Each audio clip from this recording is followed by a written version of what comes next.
হাজির কাছে খালি জমজমের পানি আর হাদিয়ার লেগে যায় না, দোয়া চাওয়ার লেগে যায়।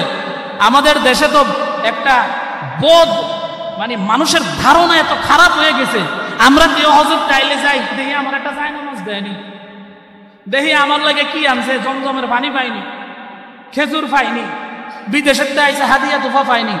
এই কথাটা সত্য না মিথ্যা জোরে বলেন? আরে এই জন্য কেন যাবেন মিয়া? জায়নামাজ আপনি চোখে দেখেন নাই, জমজমের পানি খান নাই, খেজুর চোখে দেখেন না? বাজারে যে 1700, 1700, 1800, 2000, 3000, 6000 টাকা দামের খেজুরও আছে। একজন হাজির এত সম্মান, আল্লাহর নবী বলেন, দেখেন নবীজি হাজির ব্যাপারে কি বলেন।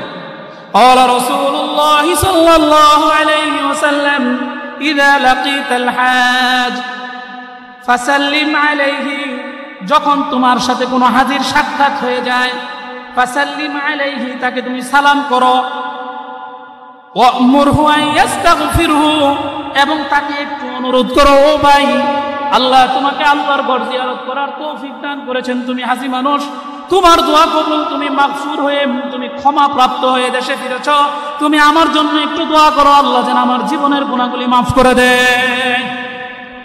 হাজির কাছে দোয়া চাও।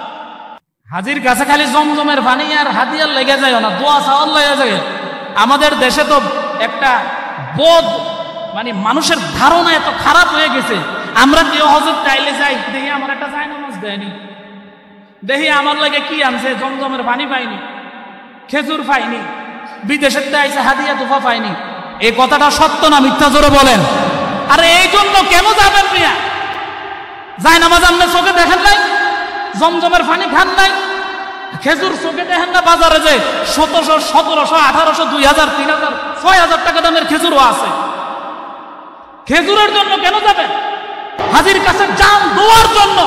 আল্লাহ এই চোখ দিয়ে সে বাইতুল্লাহ দেখেছে, এই চোখ দিয়ে সে নবীজির রওজা আথার দেখেছে, আমি যাই তার কাছে দোয়ার জন্য। যদি হাজি আমার জন্য একটু দোয়া করে আর আল্লাহ যদি কবুল করেন, তাইলে তো আমার জীবনটা সফল। সুবহান।